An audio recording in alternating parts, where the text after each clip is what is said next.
Oh my gosh. Memories. Oh my gosh, like the corners of my mind. It's like actually going through a bit of a time warp. I remember walking through here, Yep. hoping that someone's going to turn up. Like, this is just... Surreal. It's And crazy. I remember Dr. Matt on the door, Jess and Kat Sullivan, right? That's right. They had Jess and newsletters Kat Sullivan that were right there. They were. We kind of made our the greeters. newsletters. Do you remember the night before we went to what's that copy place? Kinko's. Kinko's, and we went to made them Kinko's. ourselves. We made it was homemade. We were the newsletter makers. Oh my gosh, look at this room. 5 years ago, this is where it all began.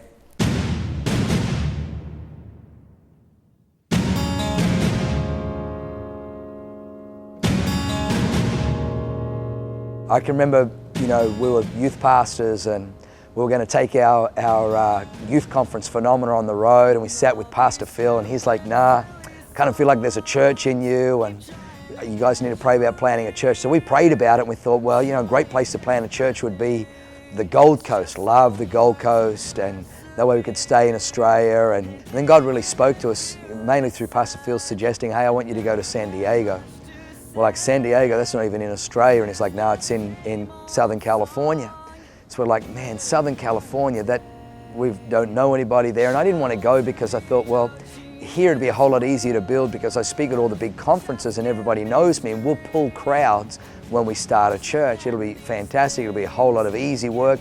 And God says, no, I want you to go to San Diego, where you don't build a church on you. You don't build it on your gifting. You don't build it on your personality.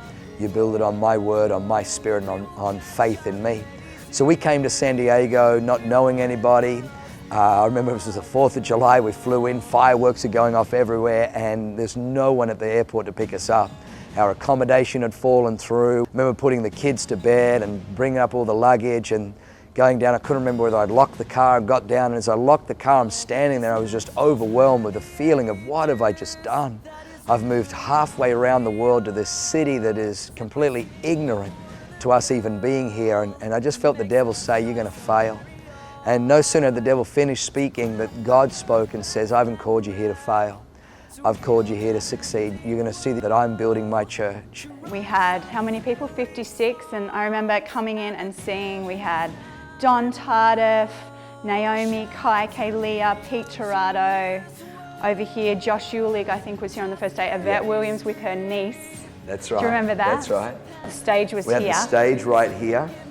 And Andy and the team were just kind of ripping it up. We had a full band. We had a full band. We had a kids' church. Through those doors, we had a kids' church for the first day. And we went to Walmart and we bought like all the Fisher Price and the Little Tykes plastic stuff, and we had an overhead projectionist, remember? And she got the words wrong the whole time. Like, I don't even know how anybody followed anything. How we came to C3 Church was pretty incredible. I was pastoring a church up in Oceanside. For about 8 years, we've been praying for a lead pastor to come from England or some part of the world to San Diego, and he had never come. And I was in Japan praying on a business matter. I was in a motel room on my face, praying before God about some business that was going on, and then suddenly, the word of the Lord just came to me. I have sent, will send, am sending the pastor. I called my daughter, and Kalia was there, and I said, Kalia, I said, God's sending the pastor. I just got the word of the Lord, and I'm crying. And she goes, I know. And I go, you know? And she goes, yeah. And I go, how do you know? And she goes, yeah, he's coming from Australia. I go, who is he? And she goes, it's Jurgen Matthesius. And I said, Jurgen, what kind of name is that? And then she says, no. My girlfriend's from Australia, and she said this incredible pastor is coming, and he's coming in August. We ended up going to the first meeting. And as soon as Jurgen started preaching, the power of God hit me, and I just started crying. I brought my family and some of the leaders from the church, and I knew this was the church that we were supposed to be part of. I came to the first practice just meeting and seeing just what they were bringing to the table, what their vision was for the church. I knew I had found a church that I could call home. Our first service was at the Marriott Hotel, and second service in the car park. We got locked out one week, which was very, very fun, very a fun experience, even though it wasn't what we expected. So this was our second Sunday. The Marriott had made an oversight, and they'd missed somehow that we were here. We'd booked it right to the end of the year, but somehow this got missed. There was a bar mitzvah on, we couldn't have church. They had water cooler or water station set up right here behind, and then we had the seats starting around about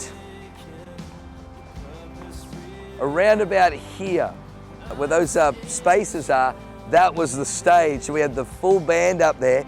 People are driving past and walking past thinking, what is going on there?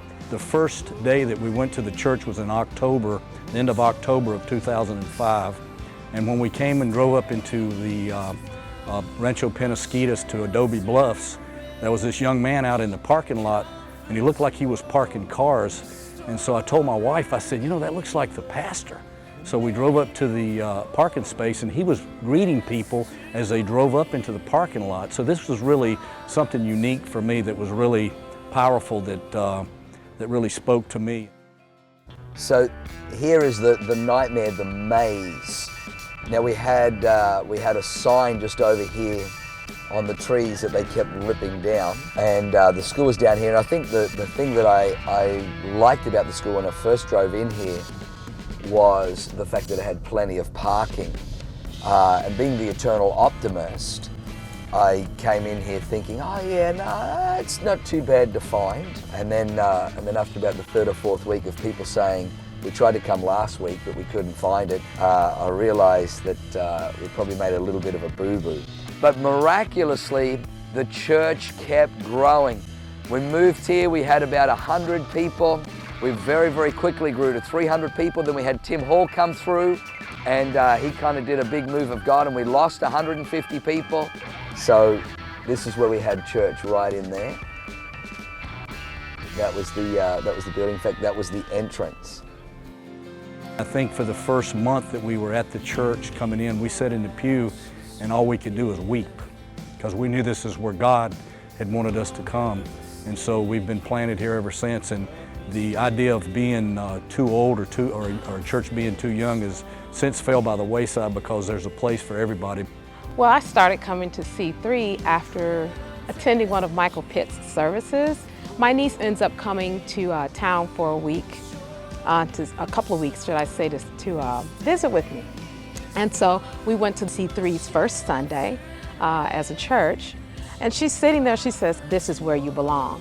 You know, I knew then, you know, out of the mouth of 2 or 3 witnesses, every word is established. And it just established for me that I was where God wanted me to be. And, you know, I was the first African American at the church, and I loved it, you know. But, you know, we're a church of all nations, all nationalities.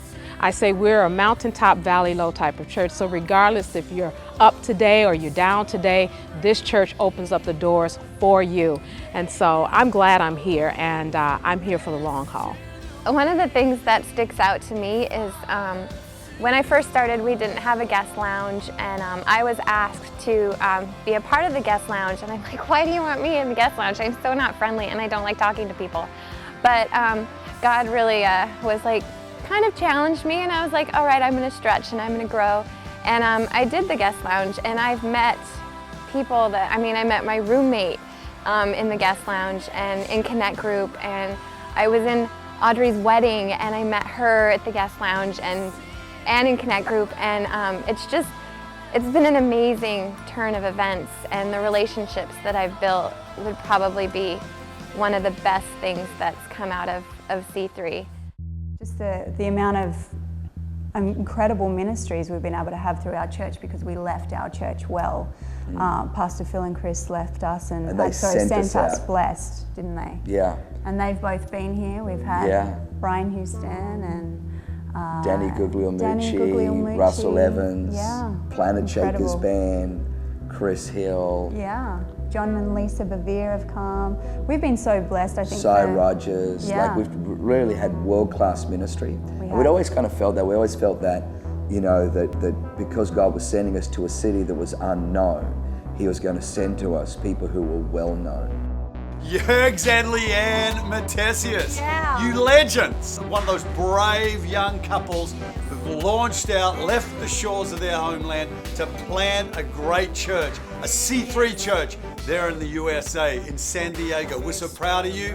And thrilled for you. We're celebrating their 5th year, their 5th anniversary, Chris. Congratulations. We just think it's amazing. You guys have just from the day one planted an amazing church. We're so proud of you. Have an awesome party, have an awesome celebration. C3 San Diego, hello! Hi you, hi Leanne, hi church! Hey, we want to congratulate you on 5 incredible years building the house of God there in San Diego. We are so proud of you. You're doing a phenomenal job. What a church. Been there, love it. You guys are amazing. You certainly are. And not just this church. You're going to plant so many more churches, touch thousands of lives, build buildings, do all this incredible stuff. We're so proud of you. Have a great day. We want to wish everybody there at C3 in San Diego a happy 5th birthday. And particularly you, Pastor Jurgen and Leanne. What a fantastic couple you are. Thank God for the work that's already been raised up to this point. We love you, we believe in you, and I have absolutely no doubt whatsoever that the best is yet to come.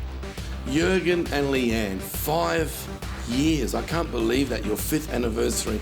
I miss you guys so much. I had such a great time when I was with you, and to think that 5 years have come and gone so fast. But congratulations on your great achievement in God. God has certainly been so faithful to you guys. You're an amazing church. We love you heaps and just wish we could be with you to celebrate, but God's with you and the future is amazing. Pastor.DJ from Liberty Church here in South Africa. Congratulations to Pastor Jurgen and Leanne and the incredible team there in San Diego. Karen and I remember fondly the time we had with you, and we know that God is doing great things. Hey Jurgen and Leanne, we just want to say we love you, believe in you, and congratulations. It's amazing, 5 years already, an anniversary. So much has taken place, and we just want to congratulate you, the team there at C3 in San Diego, and really what you guys are doing is reaching well beyond just that city. So from all of us at Life, Marie and myself, well done. We love and believe in you. I'm so excited to celebrate with you 5 years in San Diego. You guys are rocking that city for Jesus. I'm so proud. Lisa and I are so proud to be your friends. We love you guys so much. We love the congregation so much. You are doing an amazing work, and keep it up because the next 5 years are going to be absolutely amazing. I am really excited about where our church is headed. Just even looking at the past is a great indicator of our church's future. And I love all the events that our church runs. Our Easter extravaganza is always huge, and I think it's probably one of my most favourite events that we run the whole year. We get so many people saved. It's about impacting each and every person in our city, uniquely where they're at. And I'm excited for our future. Coming to C3 was just the best thing that's ever happened to me, and also just totally God. It wasn't like I had planned it or anything, but when I showed up, I just remember walking in the doors and being completely impacted by, there's just this warmth, this family vibe where everybody, you could watch people and you could see the way they interact with each other, and that they really cared about one another. Like, this was a big family. I have my journal to this day from that day, and I wrote in my journal, you know, God, I'm so grateful for you bringing me here. I feel like this is my home, and I'm so excited. A vision for the future, and even it's starting to play out, is we want to be, you know, multiple locations right throughout the city, right by freeways, like in really, really good positions where it's easy to get to, easy to find, and you know, just off the freeway, so it's easy drives. To see what God has done, the souls saved, the lives changed. We've seen so many people receive Jesus Christ, and so many lives transformed, so many testimonies. And it's just the beginning. We kind of felt like, you know, we've been building a foundation till now, that you know, we've got to get the foundation right before we can launch out. So, you know, if the devil's been nervous while we've been kind of building a foundation, you know, He's definitely got a few sleepless nights ahead of him, I think. That's right. We are so happy, and God has been so good to us, and the past has been incredible, but I've got to tell you, the best is yet to come. Amen. Can't wait to see what God's going to do in the next 5 years and then the next 50 years. Incredible.